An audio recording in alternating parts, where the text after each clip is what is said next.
நான் இன்னைக்கு ஆக்சுவலா எதுவும் பேச வேணான்னு தான் நினைச்சேன். பட் ஒரு முக்கியமான ஒரு விஷயத்தை பத்தி இன்னைக்கு நான் பேசலன்னா அது அவ்வளவு கரெக்டா இருக்காதுன்னு எனக்கு தோணுச்சு. அதான் அது என்னவா இருக்கும்ன்றது நீங்களே கெஸ் பண்ணிருப்பீங்க. எஸ், நீட்டை பத்தி தான்.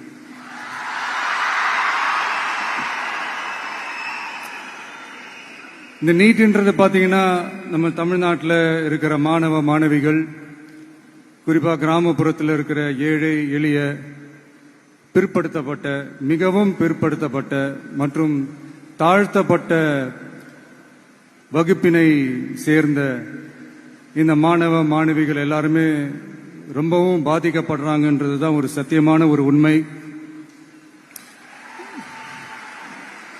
இந்த நீட்டை பத்தி ஒரு பிரச்சனையா நான் பார்க்கறது என்னன்னா, ஒன்று இந்த நீட் இந்த மாநில உரிமைகளுக்கு எதிரானதா இருக்கு. நீங்க 1975க்கு முன்னாலே பாத்தீங்கன்னா இந்த கல்வி மாநில பட்டியல தான் இருந்துச்சு. உங்க எல்லாருக்குமே தெரிஞ்ச ஒரு விஷயம் தான்.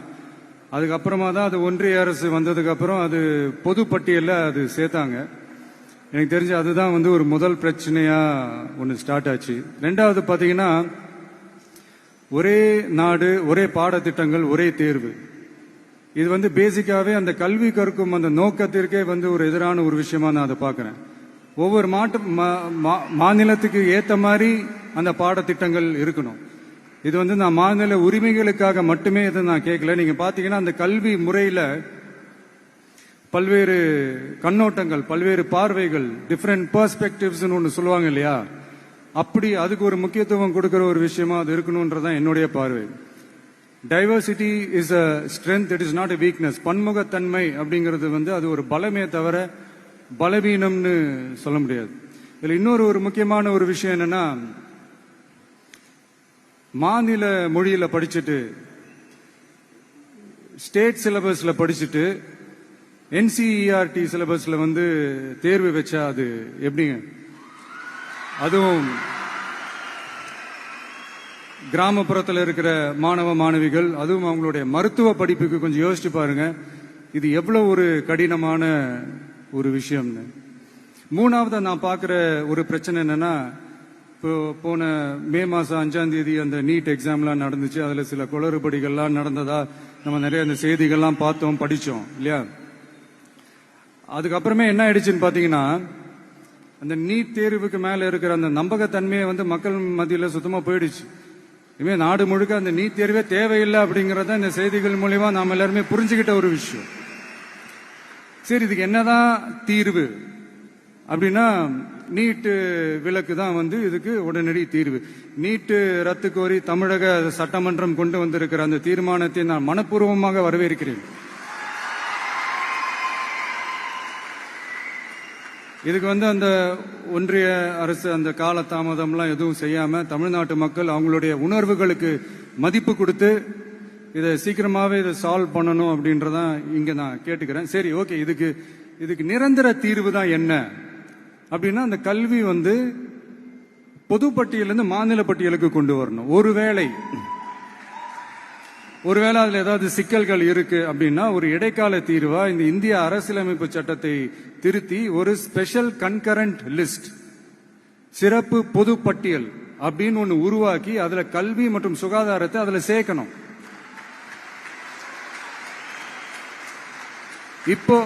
இப்போ இருக்கிற அந்த பொது பட்டியல் என்ன ஒரு பிரச்சனை அப்படின்னா, நீங்க அந்த துறைகள்லாம் பாத்தீங்கன்னா மாநில அரசுகளுக்கு என்னதான் அதுல அதிகாரம் இருந்தாலும் அது முழுக்க ஒன்றிய அரசினுடைய கட்டுப்பாட்டில் தான் இருக்கு. அதனால மாநில அரசுகளுக்கு அந்த முழு சுதந்திரத்தை அது தரப்பட வேண்டும் அப்படின்றதான் இங்க என்னுடைய தாழ்மையான ஒரு வேண்டுகோள். ஒன்றிய அரசு அவங்களுடைய கட்டுப்பாட்டில் இருக்கிற ஒரு சில இந்த மெடிக்கல் காலேஜஸ்லாம் இருக்குல்ல, எய்ம்ஸ், ஜிப்மர், PGI, இந்த மாதிரி நிறுவனங்களுக்கு வேணா அவங்க அந்த நீட் எக்ஸாம் நடத்தணும்னா நடத்திக்கலாம். பட் இங்க அந்த பிரச்சனை என்னன்னா, இது என்னுடைய ஒரு சஜஷன் தாங்க. இது நடக்குமா? உடனே நடக்காதுன்னு எனக்கு தெரியும். அப்படியே நடந்தாலும் அதை நடக்க விட மாட்டாங்கன்னு எனக்கு தெரியும். அதனால இந்த சந்தர்ப்பத்தில் என்னுடைய சஜஷனை உங்ககிட்ட அதை நான் பகிர்ந்துக்கணும்னு ஆசைப்பட்டேன். இதுதான் என்னுடைய தனிப்பட்ட ஒரு கருத்து நீட்டை பத்தி. ஸோ மற்றபடி வேற ஒன்றும் இல்லை. வந்திருக்கிற என்னுடைய friends, learning is fun, education is celebration. ஜாலியா படிங்க, ஸ்ட்ரெஸ் எல்லாம் எடுத்துக்காதீங்க. இந்த உலகம் ரொம்ப பெருசு, ரொம்ப ரொம்ப பெருசு. ஆப்பர்ச்சுனிட்டிஸ் அவ்வளவு இருக்கு, அவ்வளவு கொட்டி கிடக்கு. அதனால ஏதாவது ஒன்னு ரெண்டு மிஸ் பண்ணாலும் எதுவும் ஃபீல் பண்ணிடாதீங்க. அப்படின்னா கடவுள் வந்து இன்னொரு ஒரு பெரிய ஆப்பர்ச்சுனிட்டி உங்களுக்காக வச்சுட்டு காத்துக்கிட்டு இருக்கிறாருன்னு அர்த்தம். அது என்னன்னு தேடி கண்டுபிடிங்க. கான்பிடண்டா இருங்க, நல்லதே நடக்கும். வெற்றி நிச்சயம், வெற்றி நிச்சயம். மீண்டும் சந்திக்கும் வரை நன்றி, வணக்கம்.